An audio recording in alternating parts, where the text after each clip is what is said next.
Mars एक लाल, सूखा और बिल्कुल सुनसान ग्रह जहां इंसान का जिंदा बचना लगभग नामुमकिन है।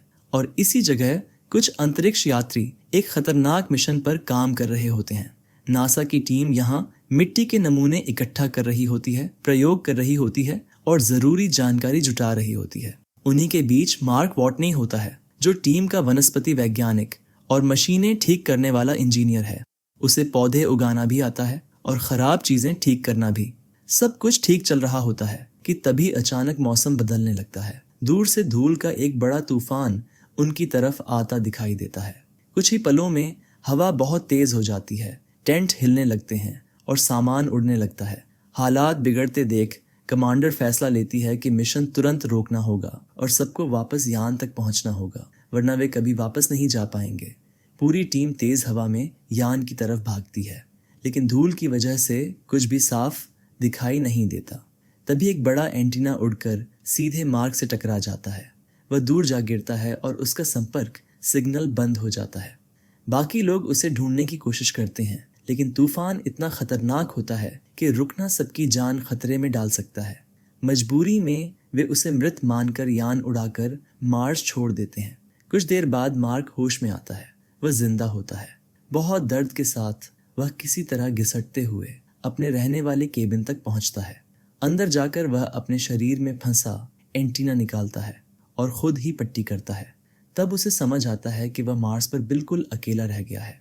वह अर्थ से संपर्क करने की कोशिश करता है, लेकिन कोई सिग्नल नहीं मिलता। फिर उसे याद आता है कि अगला मिशन कई 4 साल बाद आएगा, यानी उसे इतने समय तक खुद ही जिंदा रहना होगा। वह अपने पास मौजूद सारा खाना गिनता है और समझ जाता है कि यह ज्यादा दिन नहीं चलेगा। तभी उसे कुछ आलू मिलते हैं। वह सोचता है कि अगर खाना कम है तो खुद उगाना पड़ेगा। वह मार्स की मिट्टी इकट्ठा करता है, उसमें खाद मिलाता है ताकि पौधे उग सकें, लेकिन पानी बहुत कम होता है। इसलिए वह अपने ज्ञान का इस्तेमाल करके गैसों से पानी बनाने की तैयारी करता है ताकि खेती शुरू कर सके। वह प्रयोग शुरू करता है, लेकिन पहली कोशिश में हिसाब थोड़ा गलत हो जाता है और अचानक छोटा सा धमाका हो जाता है। पूरा केबिन हिल जाता है और मार्क मुश्किल से बचता है।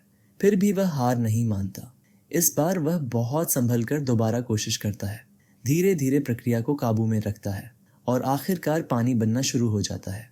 अब वह उस पानी को अपनी तैयार की हुई मिट्टी में डालता है जहां उसने आलू लगाए होते हैं। कुछ दिन बाद मिट्टी के अंदर से एक छोटा सा हरा पौधा निकल आता है। सूखी और बंजर जमीन पर पहली बार कुछ उगता है। यह देखकर मार्क को उम्मीद मिलती है कि अब वह ज्यादा दिन जिंदा रह सकता है। दूसरी तरफ पृथ्वी पर लोग उसे मृत मान चुके होते हैं, लेकिन नासा की एक कर्मचारी उपग्रह से आई नई तस्वीरें देख रही होती है। उसे दिखता है कि कुछ सामान अपनी जगह से हिला हुआ है, सौर पैनल बदले हुए हैं और गाड़ी की स्थिति भी अलग है। इसका मतलब साफ है कि वहाँ कोई जिंदा है। जब अधिकारी तस्वीरें ध्यान से देखते हैं तो समझ जाते हैं कि मार्क अभी भी जिंदा है। यह खबर सुनकर सबको राहत भी मिलती है और चिंता भी, क्योंकि उसे बचाना आसान नहीं है। तुरंत यान भेजना संभव नहीं और देर हुई तो वह भूख से मर सकता है। उधर मार्क भी लगातार योजना बना रहा होता है। उसे पता है कि अगला मिशन 4 साल बाद आएगा, इसलिए या तो उसे लंबे समय तक जिंदा रहना होगा या उस जगह तक पहुंचना होगा जहां भविष्य का यान उतरेगा। कुछ समय बाद नासा दुनिया को बता देता है कि मार्क जिंदा है और उसके लिए खाना और ज़रूरी सामान भेजा जाएगा। इससे सबके अंदर उम्मीद जागती है। मार्स पर उसकी आलू की खेती अब ठीक चलने लगती है। उसे खाने की कमी नहीं रहती, लेकिन वह समझता है कि सिर्फ आलू हमेशा के लिए काफ़ी नहीं होंगे। इसलिए वह पृथ्वी से संपर्क करने का तरीका ढूंढता है। उसे याद आता है कि पुराने मिशन का एक यंत्र मार्स पर पड़ा है।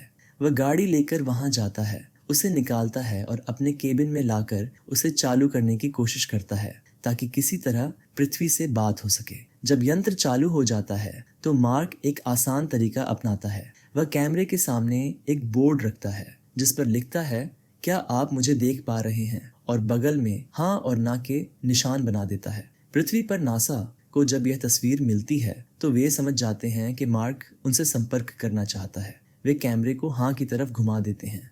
ये देखकर मार्क को यकीन हो जाता है कि उसकी बात वहां तक पहुंच रही है। अब दोनों तरफ से संकेतों और छोटे छोटे कोड के जरिए बात शुरू हो जाती है।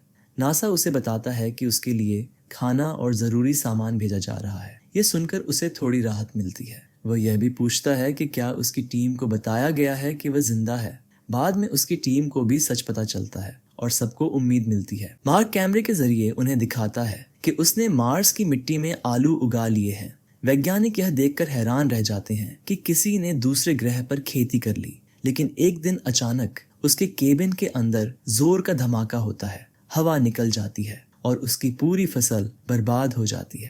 सारे पौधे खत्म हो जाते हैं। उसकी महीनों की मेहनत पल भर में मिट जाती है।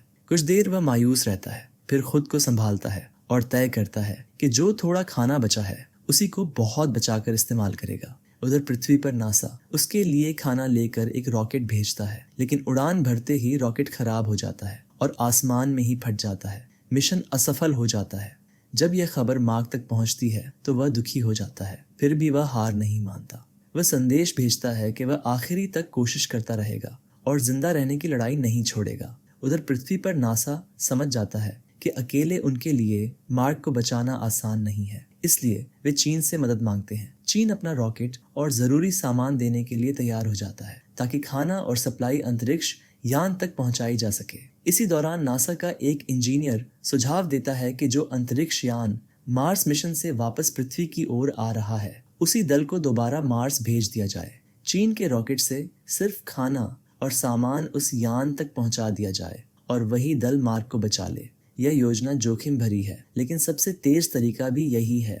शुरू में नासा इस योजना को मानने से मना कर देता है क्योंकि इसमें समय और खतरा दोनों ज्यादा हैं। लेकिन तभी उन्हें पता चलता है कि वह अंतरिक्ष यान अपनी दिशा बदलकर खुद ही वापस मार्स की ओर मुड़ गया है। बाद में मालूम पड़ता है कि दल के सदस्यों ने अपने साथी को बचाने के लिए खुद ही यह फैसला लिया है। वे मार्क को अकेला नहीं छोड़ना चाहते। अब नासा भी योजना स्वीकार कर लेता है। चीन की मदद से खाना और अतिरिक्त सामान उस यान तक पहुंचा दिया जाता है और दल फिर से मार्स की ओर बढ़ जाता है।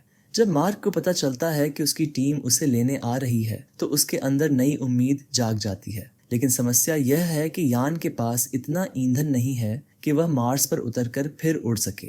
इसलिए तय होता है कि मार्क को खुद ऊपर अंतरिक्ष तक पहुंचना होगा। मार्स पर पड़े एक पुराने प्रक्षेपण यान को वह ठीक करता है। वजन कम करने के लिए वह उसमें से गैर जरूरी चीजें निकाल देता है ताकि वह आसानी से ऊपर जा सके। आखिरकार वह अकेले उड़ान भरता है। उड़ान बहुत तेज और झटकों भरी होती है और कुछ देर के लिए वह बेहोश हो जाता है। होश आने पर वह अंतरिक्ष में पहुंच चुका होता है। उसकी टीम उसे देख लेती है, लेकिन उसकी रफ्तार ठीक नहीं होती। दल रस्सी से उसे पकड़ने की कोशिश करता है, पर दूरी ज्यादा होती है। तब मार्क अपने सूट में छोटा सा छेद कर देता है। हवा के दबाव से उसे आगे धक्का मिलता है और वह उनकी तरफ बढ़ जाता है। टीम उसे पकड़ लेती है। आखिरकार मार्क बचा लिया जाता है। कुछ समय बाद सब सुरक्षित पृथ्वी पर लौट आते हैं। बाद में मार्क प्रशिक्षक बनकर नए अंतरिक्ष यात्रियों को सिखाता है कि मुश्किल हालात में भी दिमाग और हिम्मत से जिंदा रहा जा सकता है। यही इस कहानी का संदेश है कि उम्मीद और समझदारी से बड़ी समस्या का हल निकाला जा सकता है।